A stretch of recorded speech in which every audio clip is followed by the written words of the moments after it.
If you're living in the past, you're going to be depressed because you are rehashing things that happened to you that are not going to happen again. If you're living in the future, you're going to be anxious because you are anticipating what's coming or you're wishing for things that aren't happening yet. Being in the present is where the gold is. Being in the present moment is where you will have the greatest control, where you will feel the most at ease, and where happiness flourishes.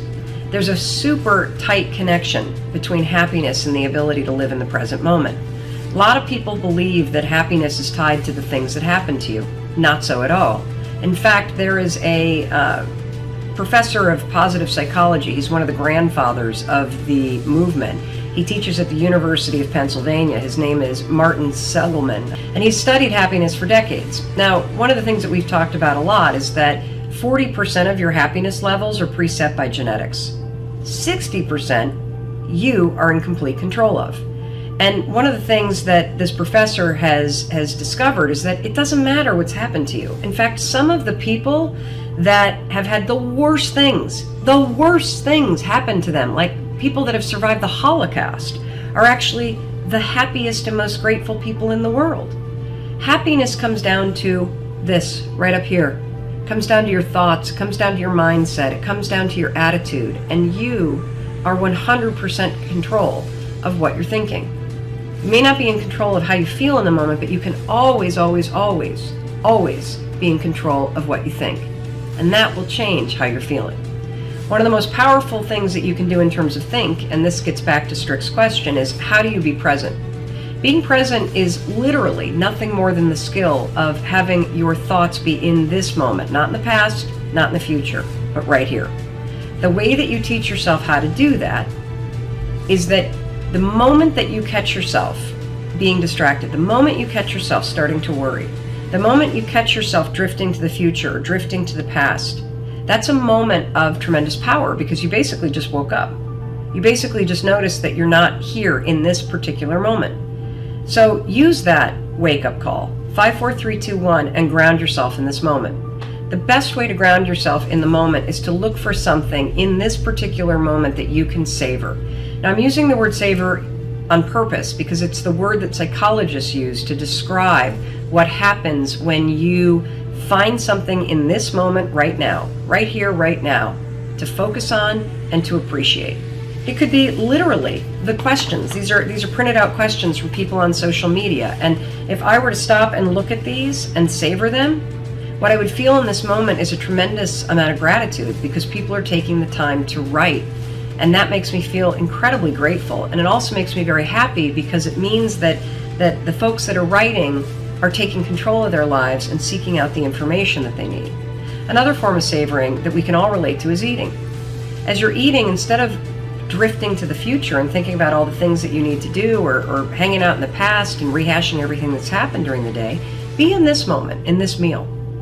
Slow down. Think about the food that you're eating. Think about the people that you're sitting with and how you feel about them. And if you want to take it up a notch, actually acknowledge them. Hey, this food tastes amazing. Thank you for cooking. Or I'm so glad to see you and that we get the time to have this meal together. Those small, simple acts of savoring are how you expand your happiness inside the present moment. So, how do you be more present? Simple. The moment that you catch yourself in the future, in the past, worrying, whatever, refocus yourself right here, right now, and then find something right here, right now that you can savor. And when you do that, you're not only going to be present, you're going to feel more grateful, and you're going to feel a little boost of happiness.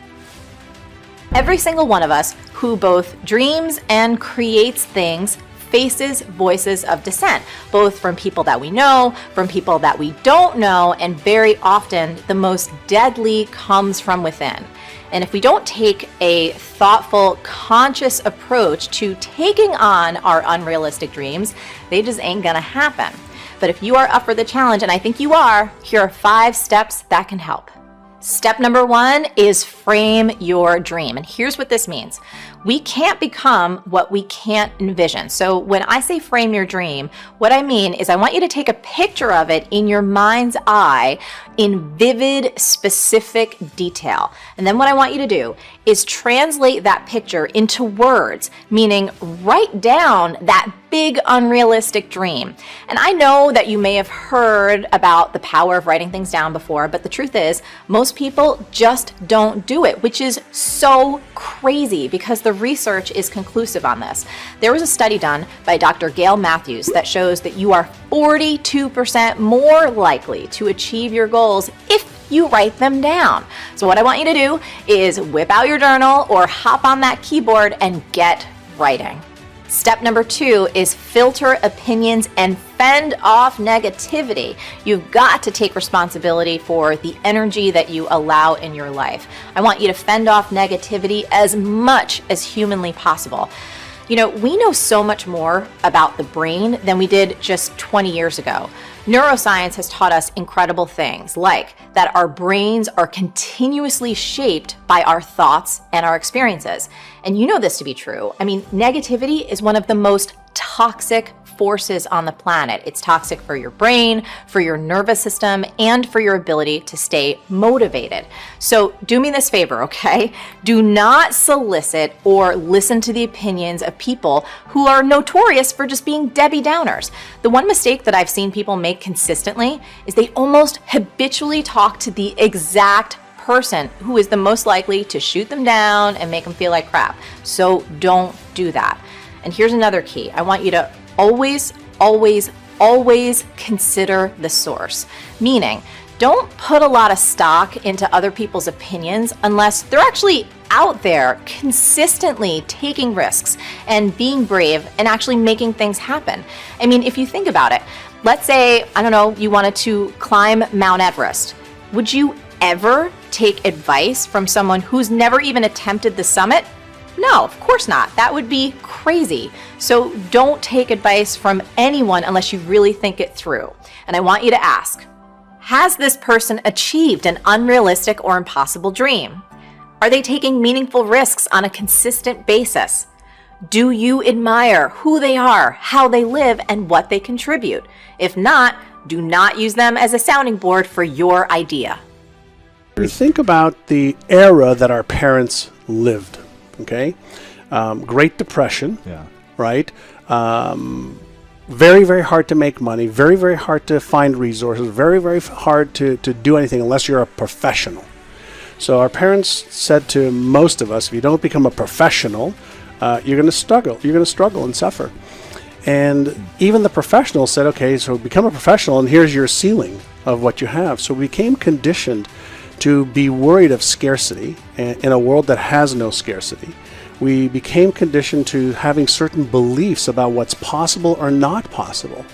So even now, as we we're sitting here and we've got this, amazing election time. Crazy. One of the things I've been thinking about is, there are some people that believe that if Donald Trump wins, they're going to make a fortune, and there's other people that think they're going to lose everything. And I have a friend of mine who has got about $70 million in the bank that believes that if Hillary gets into office, he's going to lose millions. Wow. It's going to be really tough. And what really is, going on in people's heads? It's all of their references, their beliefs, and their perceptions that are locked away in the implicit part of their brain that is driving those thoughts and even the behaviors. They may not even be aware of it. They're not even aware of it, yeah. They can be, but they may not be.